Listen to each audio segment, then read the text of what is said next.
بسم اللہ الرحمن الرحیم۔ السلام علیکم۔ آج جو قصہ میں آپ کو سنانے لگی ہوں وہ نمرود کی بیٹی کا ہے اور بہت ہی ایمان افروز ہے۔ چینل کو سبسکرائب ضرور کر دیجیے گا۔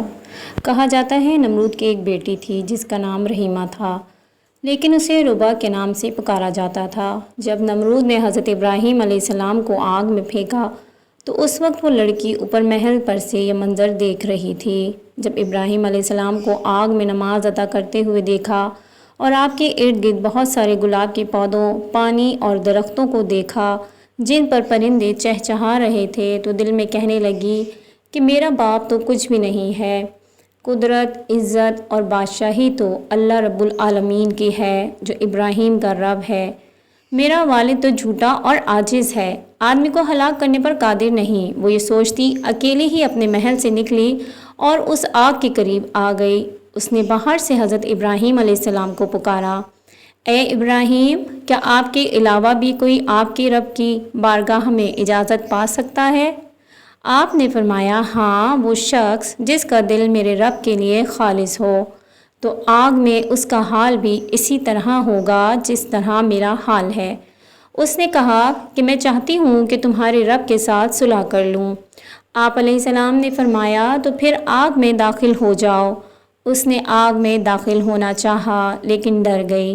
آپ علیہ السلام نے فرمایا، ڈرو نہیں۔ اسی وقت آگ کو حکم ہوا، اے آگ، میری بندی کی حفاظت کر۔ اس کے بعد وہ آگ میں داخل ہو گئی۔ وہ جس جگہ پاؤں رکھتی اللہ کے حکم سے وہاں سے آگ ٹھنڈی ہو جاتی تھی۔ اسی طرح وہ چلتے چلتے حضرت ابراہیم علیہ السلام کے پاس گئی اور کہنے لگی، لا الہ الا اللہ ابراہیم خلیل اللہ، میں نے ارادہ کر لیا ہے کہ میں جب تک زندہ رہوں گی آپ کے دین کو نہیں چھوڑوں گی اور اپنے والد اور سرکش والد کو بھی دعوت دوں گی، ہو سکتا ہے وہ نصیحت مان لیں۔ یہ کہہ کر وہ واپس آئی اور اپنے والد کے پاس گئی۔ وہ اس وقت تخت پر بیٹھا ہوا تھا اور اس کے لشکری اس کے ارد گرد جمع تھے، کچھ کھڑے تھے اور کچھ بیٹھے تھے۔ وہ جا کر کھڑی ہو گئی اور کہنے لگی، اے میرے باپ، تو کب تک جھوٹے دعوے کرتا رہے گا؟ کیونکہ خدائی اور قدرت و طاقت تو اس خدا کے لیے ہے جس نے ابراہیم علیہ السلام کے لیے آگ میں گلاب کے پھول، سبزہ و باغات اور بہتا دریا پیدا کر دیا ہے۔ بادشاہی تو اس کی ہے، تیری کیا بادشاہی ہے؟ تو ایک آدمی کو غضب پہنچانے سے بھی عاجز ہے اور اس پر قادر نہیں۔ ساتھ ہی اس نے کلمہ پڑھا، لا الہ الا اللہ ابراہیم خلیل اللہ۔ اس کا لعنتی باپ یہ بات سن کر غصے میں آ گیا اور اس سے کہنے لگا، اپنے دین سے پھر جا، اپنی جان پر ظلم نہ کر، ورنہ میں تجھے ایسی سزا دوں گا کہ دنیا والے اس سے عبرت حاصل کریں گے۔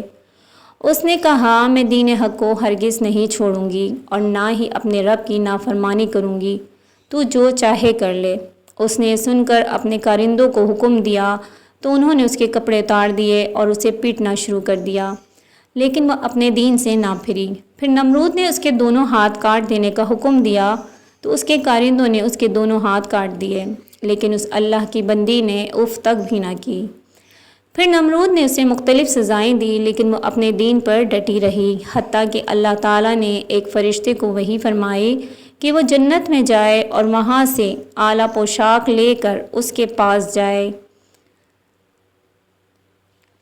وہ فرشتہ پوشاک لے کر اس کے پاس گیا اور وہ پوشاک اس کو دی اور اس کے ساتھ اپنے نورانی پر اس کے بدن پر ملے تو اس کے تمام زخم اللہ کے حکم سے درست ہو گئے۔ اس نے وہ پوشاک پہن لی۔ پھر ایک تیز ہوا آئی اور اسے اڑا کر انجانے مقام پر لے گئی۔